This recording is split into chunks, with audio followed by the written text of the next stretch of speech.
Krishna is with you. Krishna is not for you. ભગવાન મારી સાથે છે, ભગવાન મારા માટે નથી. આ યાદ રાખવું જોઈએ. આઈ એમ સપોઝ ટુ ફાઇટ. યુદ્ધ મારે કરવાનું છે. આ મારું યુદ્ધ છે. કૃષ્ણ મારી સાથે છે. પ્રભુ તમે છો મારા જીવન રથના સારથી. તમે છો મારા જીવન રથના સારથી. કૃષ્ણ તમે છો મારા જીવન રથના સારથી. કૃષ્ણ તમે છો બધા ગાઓ. મારા જીવન રથના સારથી. જ્ઞાન ગીતા ઉપદેશી મુજને. જ્ઞાન ગીતા ઉપદેશી મુજને. બનાવજો પરમારથી મારા જીવન રથના સારથી. પ્રભુ તમે છો મારા જીવન રથના સારથી. હે કૃષ્ણ તમે છો મારા જીવન રથના સારથી. કૃષ્ણ તમે છો મારા જીવન રથના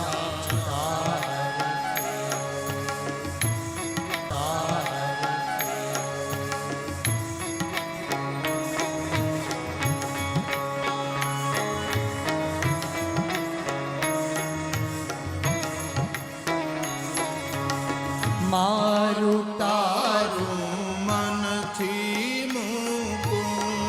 મારું તારું મામકા પાંડવાશ્ચૈવ. મારું તારું મનથી મૂકું.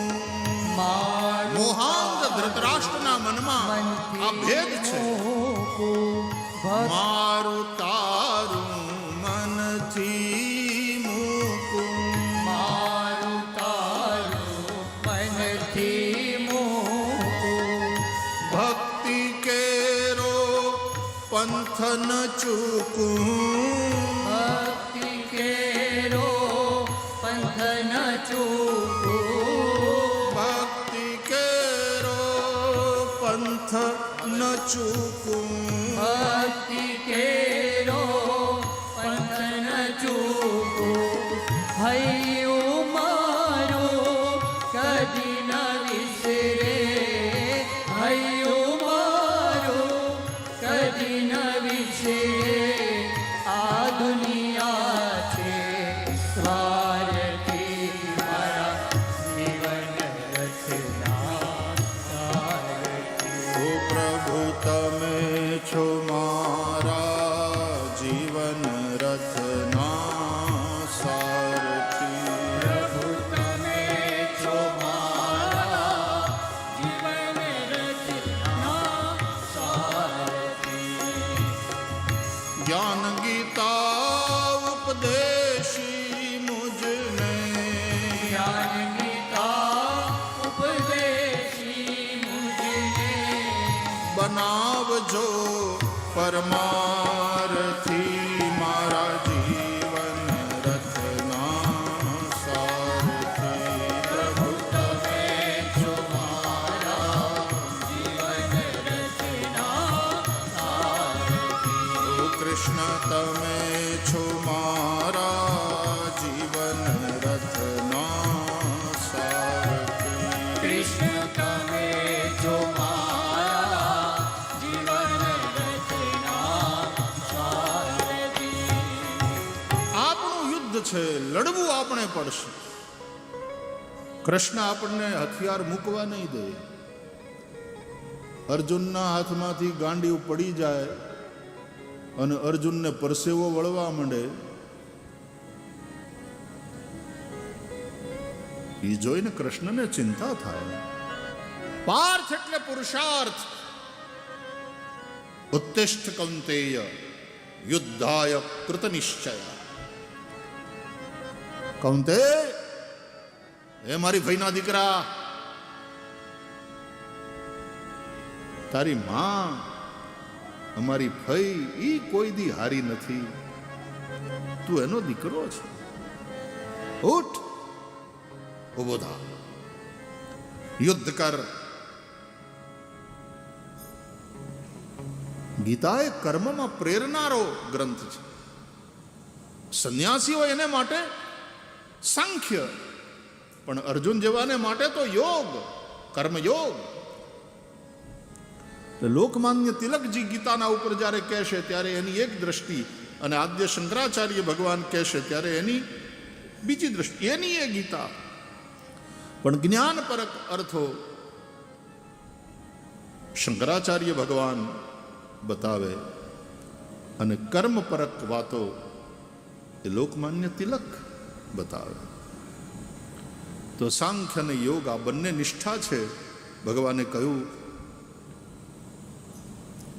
લોકેસ્મિન દ્વિવિધા નિષ્ઠા પુરા પ્રોક્તા મયા નઘ, જ્ઞાન યોગેન સાંખ્યાનામ કર્મયોગેન યોગિનામ.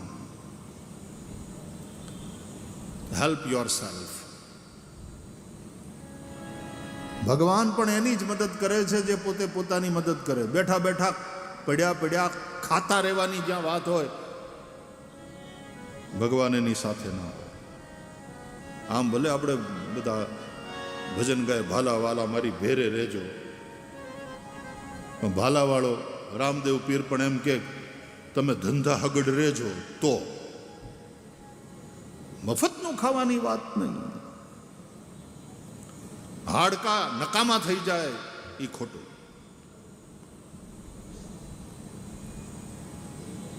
જીવો ત્યાં સુધી કર્મ કરતા રહો. કુર્વન્નેવેહ કર્માણી જીજવિષે છતમ સમાહા, ઉપનિષદ કહે છે. જેનામાં રજોગુણ છે, જે સંસારી છે, કર્મ કરતા કરતા એને 100 વર્ષ પર્યંત જીવવાની કામના કરવી.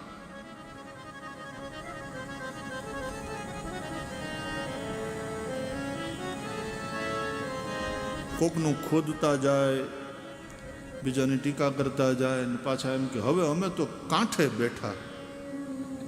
કાંઠે બેઠા એ વાત સાચી, પણ બીજાને ધક્કો મારવા.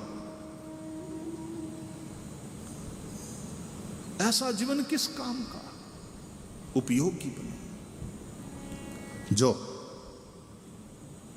ઉપરાષ્ટ્રપતિ બને ને એકવાર, પછી એના રાષ્ટ્રપતિ બનવાના ચાન્સીસ વધારે કહેવાય. શક્યતા છે કે જે ઉપરાષ્ટ્રપતિ છે આજે એ આવતીકાલે રાષ્ટ્રપતિ બને. જે ઉપમુખ્યમંત્રી બને, ભવિષ્યમાં એ કદાચ મુખ્યમંત્રી બને એવા ચાન્સ વધારે. એમ જે ઉપયોગી બને એ યોગી બને એવા ચાન્સ વધારે. ભગવાન શ્રી કૃષ્ણ અર્જુનને કહે છે, તસ્માત યોગી ભવાર્જુન. હે અર્જુન, એ માટે થઈને તું યોગી બન. યોગી થવા માટે શું કરવાનું? ઉપયોગી બનવાનું. જીવો ત્યાં સુધી તમે તમારી ઉપયોગિતાને ટકાવી રાખો. જો ઉપયોગિતા ગઈ, ફેંકાઈ જાશો. આ દુનિયાનો દસ્તુર છે. ઉપયોગિતા ટકાવી રાખો. જે પણ ઉપયોગી નથી રહેતું ફેંકાઈ જાય છે. ઉપયોગી બનો. સમાજને માટે ઉપયોગી બનો.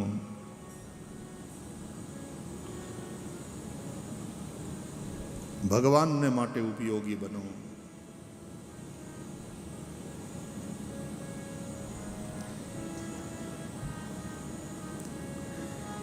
આપણે ત્યાં અર્પણ, તર્પણ અને સમર્પણ સંસ્કૃતિની આપણી જે જીવન પદ્ધતિ છે એમાં આ 3 શબ્દો બહુ મહત્વના છે. અર્પણ, તર્પણ, સમર્પણ. આ ત્રણેયમાં ત્યાગ છે. ત્યાગ વિના ન અર્પણ થાય, ત્યાગ વિના ન તર્પણ થાય, ત્યાગ વિના ન સમર્પણ થાય. માટે ત્યાગની ભાવના. ઉપનિષદો કહે છે તેન ત્યક્તેન ભુંજીથા ત્યાગે નહીં કે અમૃતત્વ માનશુ. સમાજ માટે કરેલો ત્યાગ એ અર્પણ.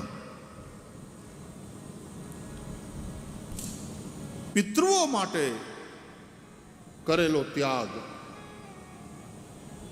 આપણા વડીલો, આપણા મા બાપ, આપણા દાદા દાદી અથવા તો દિવંગત પિતૃઓ એના માટે કરેલો ત્યાગ એ તર્પણ.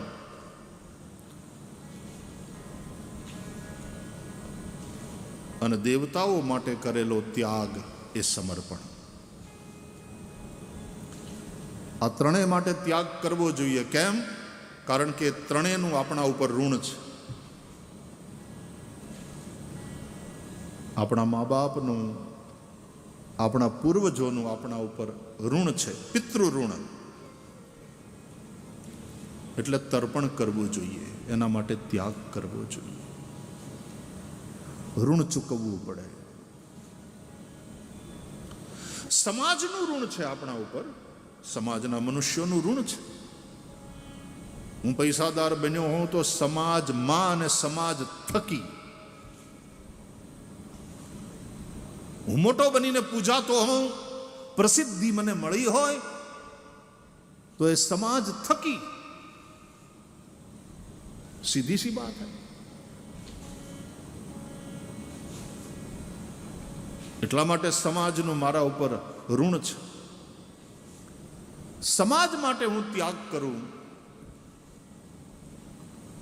સમાજ સેવા, સમાજના ઉત્થાન માટે, રાષ્ટ્રના ઉત્થાન માટે હું જે સમય આપું, અર્પણ. સંઘ પરિવારને 100 વર્ષ થયા, શતાબ્દી વર્ષ છે. કોઈ બીજા ઉત્સવ નહીં, પણ નવા સંકલ્પો સાથે અને નવા જોશ સાથે પાછા બધા જ પૂર્ણ સમયના કાર્યકર્તાઓ હોય કે બીજા કાર્યકર્તાઓ હોય, બધા લાગ્યા છે સમાજોત્થાન, રાષ્ટ્રોત્થાન, ભારતીયતાની રક્ષા.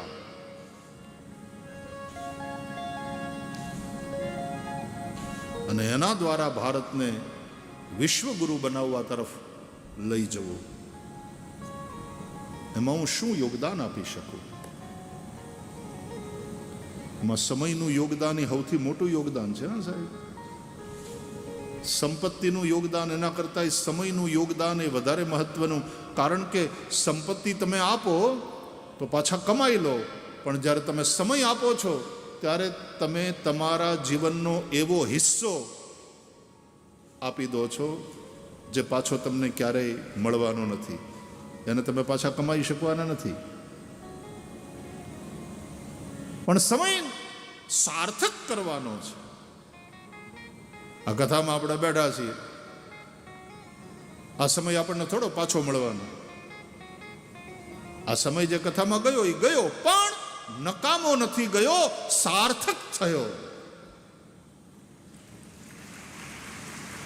ધન્ય ઘરી સોઈ જબ સત્સંગા. એ ઘડી ધન્ય છે જેમાં સત્સંગ થાય. સત્સંગ દુર્લભ છે. વ્યાસ ભગવાન કહે છે ક્ષણોત્રૈવ સુદુર્લભ નાવકાશ કદાચિચ્ચિદ દિનમાત્રમ તથાપિતુ સર્વથા ગમનમ કાર્યમ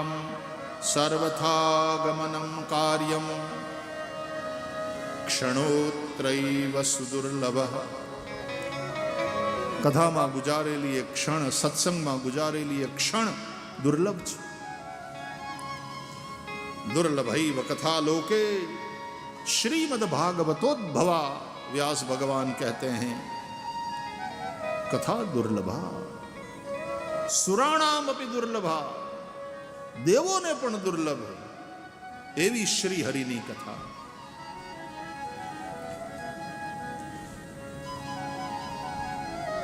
अर्पण તર્પણ, દેવતાઓ માટે કરેલો ત્યાગ, સમર્પણ. વાયુ દેવતા, વરુણ દેવતા જે વરસ્યાને લ્યો. હમણાં એક જણો મને કહેતો હતો કે આ તો જવાનું નામ નથી લેતો. આપણે એમ કહીએ ને કે તો અતિથિની જેમ આવે ને વયો જાય, તો હવે પૂછવાનું મન થાય છે, અતિથિ તુમ કબ જાઓગે? આ બહુ કરી ભાઈ, હવે હવે હવે પધારો. પાછા હવામાન ખાતાવાળા કે ચોમાસાએ વિદાય લીધી, એમ હશે.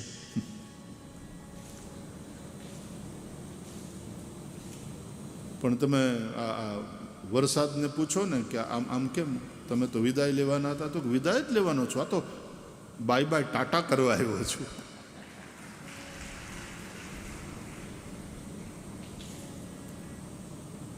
કે બહુ સારું, લ્યો હવે આવજો પાછા આવતા ચોમાસે. તો કે નહીં, એમ તો વચ્ચે વચ્ચે યાદ આવશે તો વળી મોઢું દેખાડી જશું. એ ટાણા વગરના મોઢું દેખાડવા આવે એ માવઠા, નહીં તો વરસાદ. મેઘ રાજા, રાજા જેવું એને માન મળે. તો વરુણ દેવ, સૂર્યદેવ, ચંદ્રદેવ, વાયુદેવ, અગ્નિદેવ, પ્રકૃતિના બધા તત્વોને આપણે દેવ કહીએ છીએ. એ બધા દેવો જેને આધીન છે પરબ્રહ્મ, પરમાત્મા. એટલા માટે અંગ્રેજીમાં ક્યાંક એને ડેમીગોડ્સ કહે છે. પણ આ બધા દેવતાઓનો આપણા ઉપર અનુગ્રહ છે. સૂર્ય છે તો જીવાય છે, ચંદ્રમા છે તો જીવન ચાલે છે, વાયુદેવ છે તો આપણા શ્વાસ ચાલે છે, વરુણદેવ છે તો ખેતરમાં અન્ન પાકે છે, અગ્નિદેવ છે તો આપણું જીવન ચાલે. આ બધા જ દેવતાઓને માટે કરેલો ત્યાગ એ સમર્પણ. અને એટલા માટે આપણે યજ્ઞ કરીએ છીએ. આ દેવોના નિમિત્તે આપણે અગ્નિની અંદર આહુતિ આપીએ છીએ, સ્વાહા બોલતા બોલતા. વરુણાય સ્વાહા, સૂર્યાય સ્વાહા, ચંદ્રમસે સ્વાહા. આપણી પૃથ્વી સિવાયના જે બીજા ગ્રહો છે એને આપણે દેવ કહીએ છીએ. બુધાય સ્વાહા,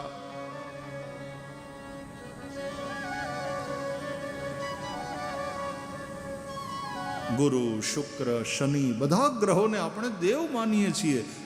આપણો સનાતન ધર્મ આ પ્રકૃતિની પૂજા કરતા આપણને શીખવાડે છે. પ્રકૃતિને માતા ગણો, એને પૂજ્ય ભાવે તમે જુઓ. એ માં તમને દૂધ પાય, એ માં તમને વાલ કરે, એ માં થકી જ તમારો દેહ બને છે અને એ માં થકી જ તમારો આ દેહ પોષાય છે. એ માતા પ્રકૃતિનું ક્યારે શોષણ ન કરો, પૂજન કરો. અત્યારે માણસ પ્રકૃતિનું શોષણ કરવા ઉપર ઉતરી આવ્યો છે. એ પ્રકૃતિ સાથેનો દુર્વ્યવહાર છે, એ પાપ છે. નદીઓને ગંદી કરવી એ પાપ છે. તીર્થોના અંદર કપડાં ધોવા કે સાબુથી સ્નાન કરવું પાપ છે. પૃથ્વી ઉપર ગંદકી કરવી એ પાપ છે. અરે અકારણ વૃક્ષચ્છેદન પાપ છે.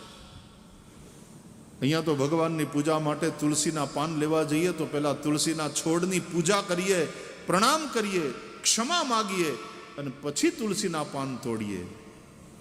આ પ્રકૃતિની પૂજા તો સનાતન ધર્મે આપણને શીખવાડી. આ કોઈ નોખો માર્ગ નથી, આ સનાતનની અંદરનું જ છે. આ ઋષિઓએ શીખવાડ્યું છે આપણને. અરે તુલસીના પાન તોડતા પહેલા તુલસીની પૂજા કરી, તુલસીને પ્રણામ કરી, એની ક્ષમા માગીને પાન તોડીએ તો સવારના પહોરમાં જ્યારે આપણે જાગીએ ત્યારે પૃથ્વી ઉપર પગ મૂકતા પહેલા પૃથ્વીને પ્રણામ કરી અને આપણે પૃથ્વીની ક્ષમા માગીએ છીએ. પાદસ્પર્શં ક્ષમસ્વમે. સમુદ્ર વસને દેવી પર્વતસ્તન મંડલે વિષ્ણુ પત્ની નમસ્તુભ્યમ. પાદસ્પર્શં ક્ષમસ્વ મે.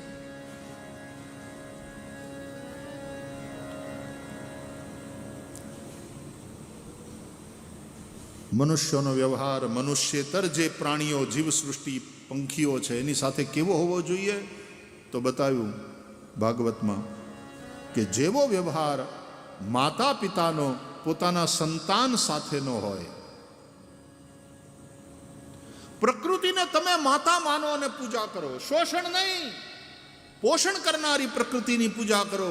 અને બીજા બધા જીવો સાથે તમારો વ્યવહાર તો કે તમે મા બાપ છો, એ તમારા સંતાન છે એમ માનીને વ્યવહાર કરો. કયા મા બાપ પોતાના સંતાનને મારી નાખે? એની રક્ષા કરો, એનું પોષણ કરો, એનું હિત થાય એવું કરો.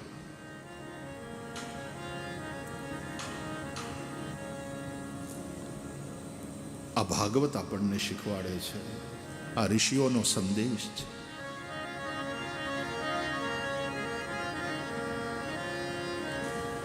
અને મનુષ્યો સાથેનો વ્યવહાર કે અમે એક જ સંતાનના, એક જ પિતાના બધા સંતાન છીએ.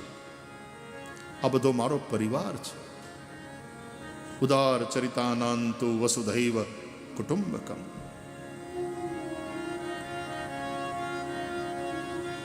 પરસ્પર પ્રેમ. મારામાં પણ ભગવાન બેઠો છે, તારામાં પણ ભગવાન બેઠો છે. હામાં મળીએ ત્યારે આપણે રામ રામ કરીએ છીએ.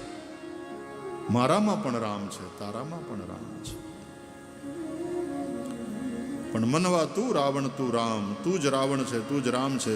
તારે તારી અંદરના રામને પ્રગટ કરી, તારે તારી અંદર ના રાવણને ખતમ કરવાનો છે. તો વિજયાદશમી. ફાફડા ઘાંટિયા જલેબી ખાવા માટે વિજયાદશમી નથી. એ આનંદ લો એનો વાંધો નહીં, પણ આપણી અંદરનો રામ એવો જાગૃત થાય કે આપણી અંદરનો રાવણ ખતમ થાય. રાવણ એટલે મોહ. મહાભારતમાં ધૃતરાષ્ટ્ર મોહનું પ્રતીક છે. રામાયણમાં રાવણ મોહનું પ્રતીક છે. મોહ દશમૌલી તદભ્રાત અહંકાર પાકારી જીત કામ વિશ્રામ હારી. રાવણ એટલે મોહ. રાવણનો ભાઈ કુંભકર્ણ અહંકાર. રાવણનો દીકરો મેઘનાદ કામ.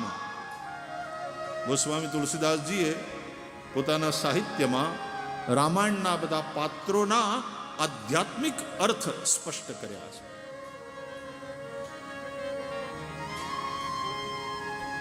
તો મેન જે રાક્ષસ છે ને રામાયણમાં, મુખ્ય ખલનાયક એ રાવણ છે. તો આપણા જીવનનો પણ મુખ્ય ખલનાયક હોય તો એ મોહ છે. મહાભારતમાં દુર્યોધન કરતા વધારે ખતરનાક કોઈ પાત્ર હોય તો એ ધૃતરાષ્ટ્ર છે. મોહ. મોહ સકલ વ્યાધિન કર મૂલા.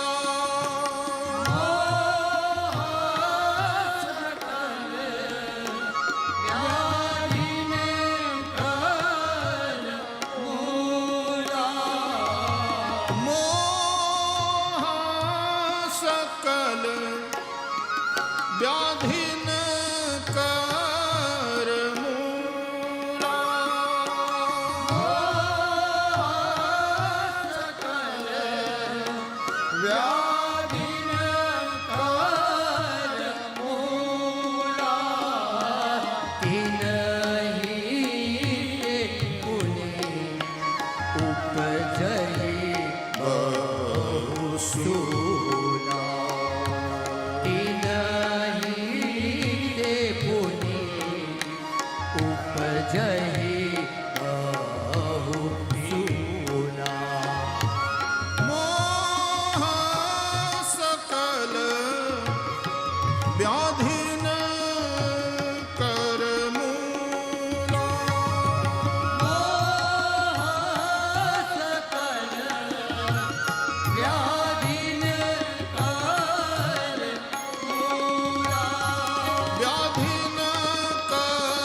सब व्याधियों का मूल है, सब समस्याओं की जड़ है। એ મોહને મારવા માટે હરિકથા છે. બિનુ સત્સંગન હરિકથા તા બિનુ મોહન ભાગ. મોહ ગયે બિનુ રામ પદ होई न दृढ़ अनुराग. तुलसीदास जी कहते हैं रामायण में, सत्संग विना हरि कथा नहीं थाय, हरि कथा विना मोह नहीं जाए, अन मोह नहीं मटे ત્યાં સુધી ભગવાનમાં ભક્તિ નહીં થાય. આખી ભગવદ્ ગીતા એનો ઉપદેશ ભગવાન શ્રી કૃષ્ણે